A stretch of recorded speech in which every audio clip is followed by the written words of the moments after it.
Hello everyone, I hope you all are fine. आज हम twelfth accountancy के अंदर हमारा प्रोप्राइटरी रेशियो पढ़ेंगे कि प्रोप्राइटरी रेशियो क्या होता है।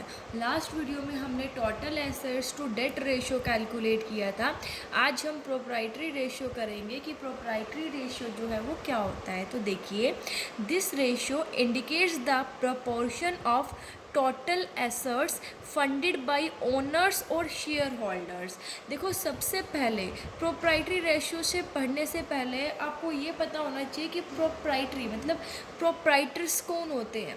तो देखिए, प्रोप्राइटर्स होते हैं जो कंपनी के अंदर अपना पैसा लगाते हैं, ठीक है, उस चीज़ के मालिक। तो देखिए, पैसा कौन लगाता है कंपनी के अंदर? शेयर होल्डर्स लगाते हैं। इट मीन्स प्रोप्राइटरी रेशियो किससे रिलेटेड हो गया? शेयर होल्डर से, ओनर से, ठीक है। अब ये रेशियो क्या होता है? तो देखिए, this ratio indicates the proportion of total assets funded by owners और शेयर होल्डर्स।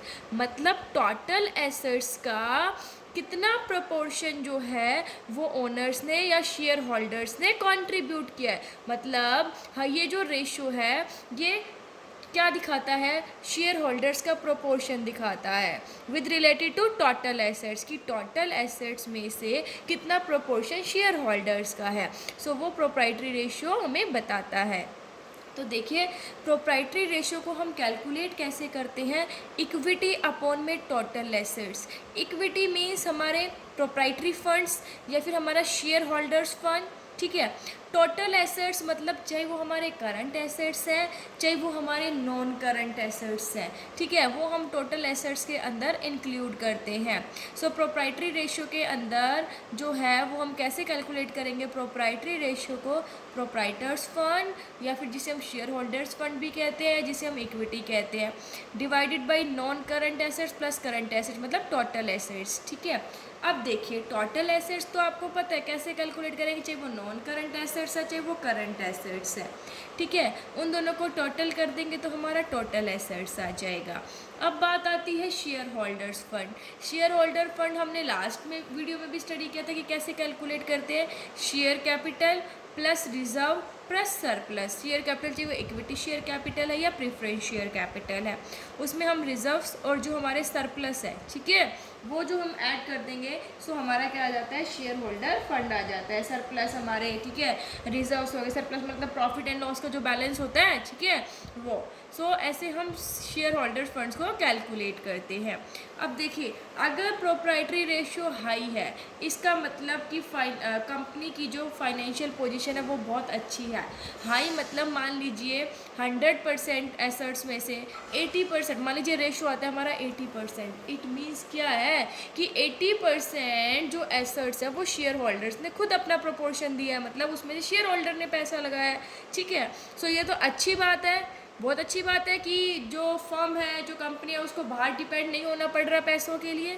लेकिन अगर प्रोप्राइटरी रेशियो कम है इसका मतलब ये डेंजर सिग्नल है किसके लिए? उन लैंडर्स के लिए जो कंपनी को लॉन्ग टर्म लोन जो है वो प्रोवाइड करते हैं। यहाँ पर डर है कि उनका पैसा जो है वो फंस सकता है। सो अगर प्रोप्राइटरी रेशियो हाई है तो कंपनी के लिए फाइनेंशियल पोजीशन अच्छी है। लो है इट मीन्स ये डेंजर सिग्नल है लैंडर्स के लिए, जो लॉन्ग टर्म लैंडर्स होते हैं ना, जो लंबे समय के लिए कंपनी को अपना पैसा प्रोवाइड करवाते हैं, उनके लिए। सो प्रोप्राइटरी फंड रेशियो को हम कैसे कैलकुलेट करते हैं? इक्विटी अपॉन में टोटल एसेट्स या फिर शेयर होल्डर्स फंड्स अपॉन में total assets. Share holder fund हम share capital plus reserve plus surplus से कैलकुलेट करते हैं। सो हम प्रोप्राइटरी रेशियो को ऐसे कैलकुलेट करेंगे, इक्विटी अपॉन में total assets, that is proprietors fund upon में total assets. Share holder fund हमने देख लिया कैसे कैलकुलेट करेंगे, share capital plus reserve plus surplus, इन तीनों को ऐड कर देते तो हमारा शेयर होल्डर्स फंड आ जाता है। Share capital that is equity हो चाहे वो प्रेफरेंस हो, ठीक है, दोनों को इंक्लूड करते हैं। रिजर्व और सरप्लस के अंदर हमारा क्या आता है? कैपिटल रिजर्व्स हो गए, सिक्योरिटी प्रीमियम हो गया, जनरल रिजर्व हो गया, balance in profit and loss account, ये हमारे रिजर्व एंड सरप्लस के अंदर आते हैं। सो अभी हम इसका एक न्यूमेरिकल सॉल्व करेंगे। देखिए numerical, calculate proprietary ratio from the following particulars. ठीक है, ये हमारे पास कुछ इन्फॉर्मेशन दी हुई है, इससे हमें प्रोप्राइटरी रेशियो को कैलकुलेट करना है। यहाँ पर हमारे पास इक्विटी शेयर कैपिटल है 3 लाख रुपीज़ की, प्रीफरेंस शेयर कैपिटल है 1 लाख रुपीज़ का, जनरल रिजर्व है 60,000 के, प्रॉफिट एंड लॉस का बैलेंस है 40,000, 12% मॉर्टगेज लोन है 1,80,000, करंट लाइबिलिटीज़ है 1,20,000, नॉन करंट एसेट्स है 4,50,000, करंट एसेट्स है 3,50,000। ये कहते हैं what conclusions do you draw from the above ratio. इस रेशो से आप क्या कंक्लूजन निकालते हो। सो पहले तो हम इसको रेशो निकालेंगे, रेशो निकालने के बाद ही हम कंक्लूजन निकालेंगे। सो देखिए हम क्या करना है, हमें प्रोप्राइटरी रेशो जो है वो कैलकुलेट करना है। सो देखिए प्रोप्राइटरी रेशो को निकालने का फॉर्मूला क्या होता है, proprietary ratio is equal to share holders fund, share holders funds upon में टोटल एसेट्स। अब हमारे शेयर होल्डर्स फंड जो है वो निकालेंगे हम, share holders funds that is equal to, देखो equity share capital plus preference share capital plus general reserve भी लेंगे इसके अंदर हम, प्लस क्या लेते थे, प्रॉफिट एंड लॉस का बैलेंस। ठीक है, ये हम इसके अंदर कैलकुलेट करते थे। सो हमारा शेयर होल्डर फंड जो है कितने का चाहिए, देखो इक्विटी शेयर कैपिटल कितने के हैं 3 lakh rupees, preference share capital है हमारे 1 लाख रुपीज़ के, जनरल रिजर्व है हमारे पास 60,000 का, और प्रॉफिट एंड लॉस का बैलेंस है हमारे पास 40,000। तो 3 + 1 4, 4 + 1 5 रुपीज़, 5 लाख जो है वो हमारे पास शेयर होल्डर फंड आ गया।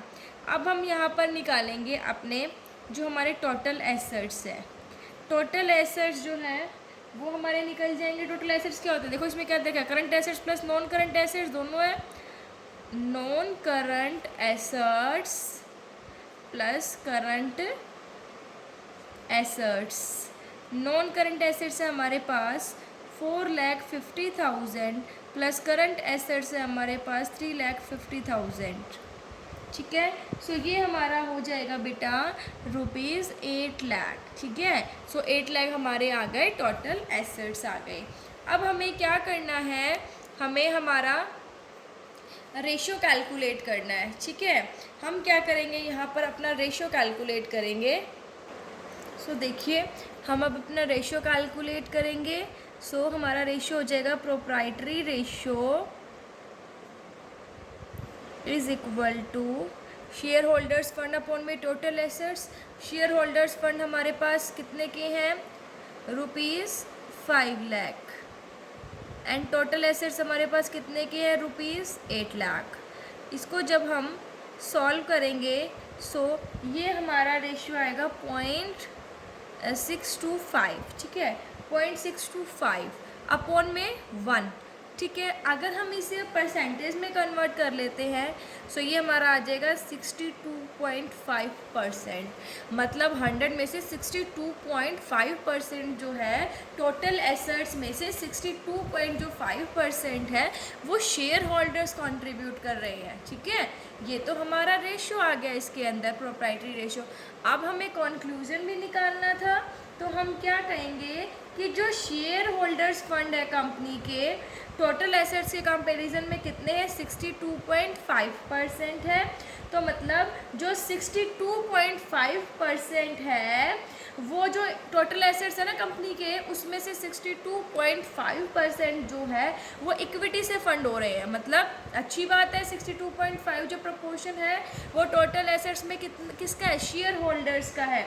इसका मतलब कि जो लॉन्ग टर्म फाइनेंशियल पोजीशन है कंपनी की वो क्या है, साउंड है, अच्छी है। सो हम क्या लिखेंगे, long term financial position of the company